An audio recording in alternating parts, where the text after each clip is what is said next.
merah Gibran. Kebodohan aja sih Pak, demokrasi mundur begitu. 600 triliun ribu apa? Tutup pabrik, impor ilegal, makan 12 ribu. Kita hidup di zaman ketika batas antara kepemimpinan dan dominasi, antara keadilan dan kepentingan seringkali menjadi kabur. Di tengah retorika, pembangunan, dan narasi nasionalisme, muncul fenomena politik balas dendam.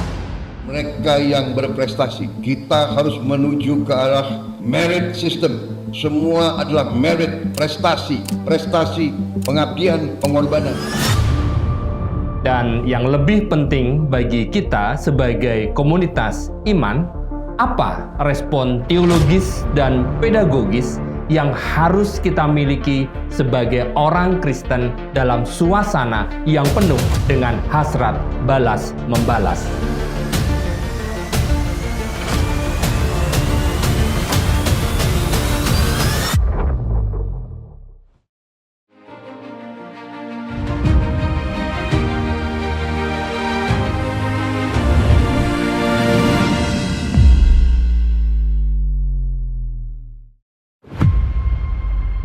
Selamat datang di podcast Ikatan Kristen Nusantara.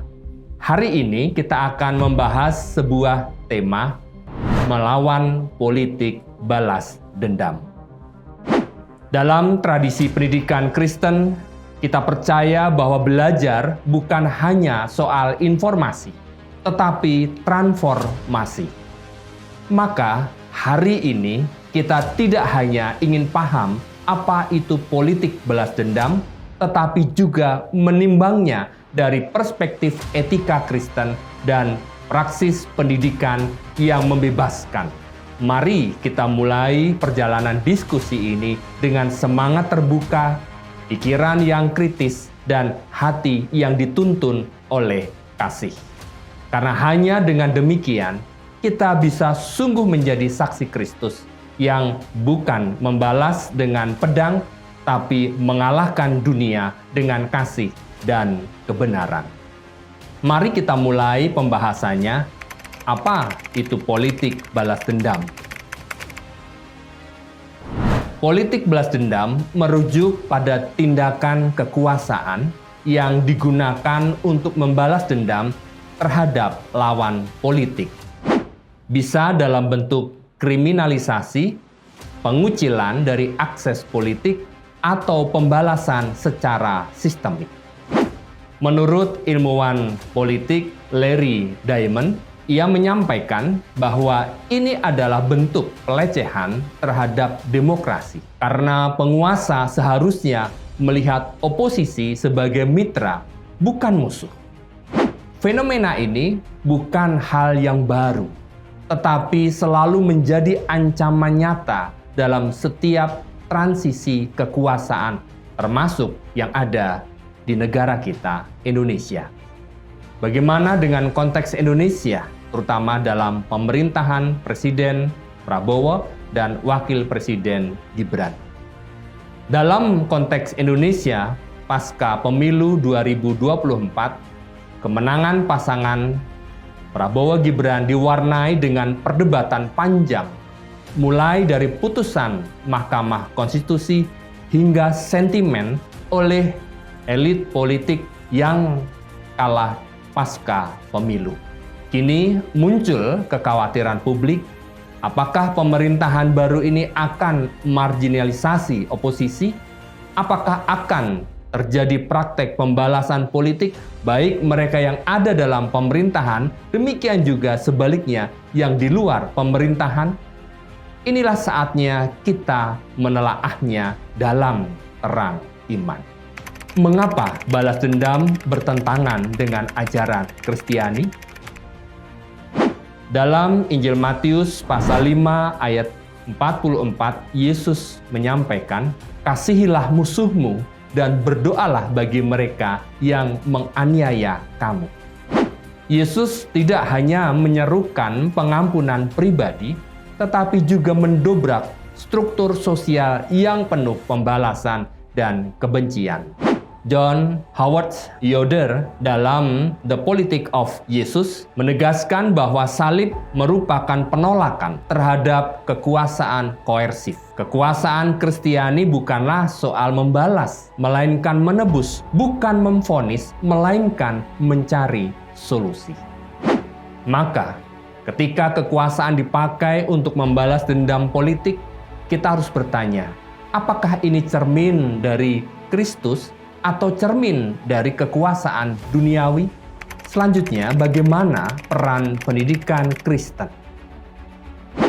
Disinilah pendidikan Kristen mengambil peran penting, bukan hanya sebagai lembaga pembelajaran, tetapi sebagai ruang pembentukan karakter publik. Menurut Thomas Groom dalam Christian Religious Education, pendidikan Kristen harus memampukan setiap orang percaya untuk menafsirkan dunia dalam terang iman dan bertindak secara profetik.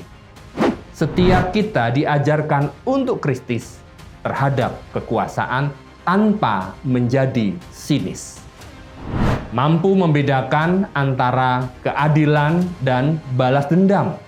Berani menyuarakan keadilan tanpa menjadi alat politik kekuasaan manapun.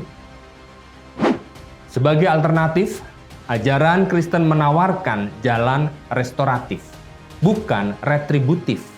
Dalam Roma pasal 12 ayat 19, di sana tertulis, "Janganlah kamu sendiri menuntut pembalasan, tetapi berilah tempat kepada murka Allah."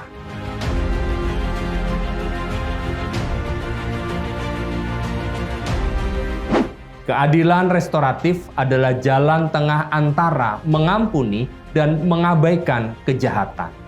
Dalam konteks politik Indonesia, ini berarti menghindari siklus balas dendam antar pemerintahan, mendorong keterlibatan semua pihak dalam pembangunan, memberikan ruang bagi semua secara konstruktif.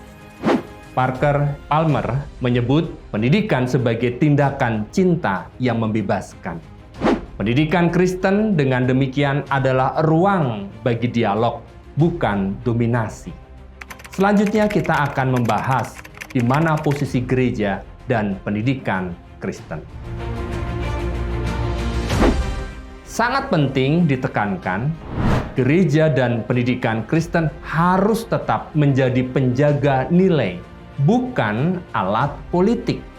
Frans Magnus Suseno dalam Etika Politik mengingatkan bahwa pendidikan yang sejati melatih manusia untuk membedakan yang adil dari yang tidak, bukan menormalisasi kekuasaan absolut.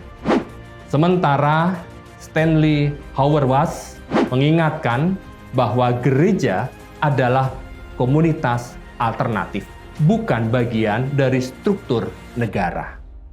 Maka dalam era pemerintahan saat ini atau siapapun setelahnya, kita semua harus tidak membiarkan diri dikooptasi kekuasaan, tetap menjadi suara kenabian yang lembut namun lantang, mendorong dialog, etika politik, dan kasih lintas perbedaan. Jika kita percaya bahwa Kristus adalah Raja Damai, maka kita harus menjadi warga yang membawa damai, bukan dendam.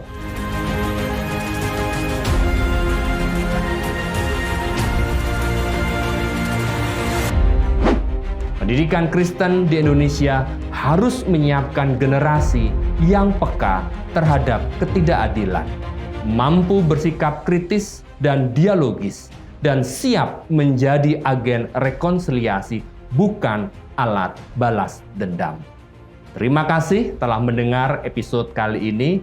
Tetaplah menjadi murid Kristus yang berani, bijaksana, dan penuh kasih dalam menyikapi dunia yang semakin kompleks ini. Sampai jumpa di episode berikutnya.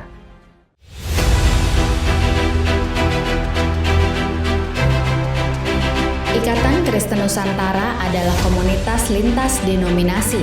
Ayo, kita berkolaborasi dengan kasih, bersinergi dengan semua gereja dan lembaga Kristen lainnya untuk membina dan memberikan beasiswa kuliah bagi anak-anak Kristen yang berprestasi namun terkendala biaya, supaya anak cucu mereka akan perkasa di bumi dan keselamatan yang dari Tuhan sampai ke ujung bumi.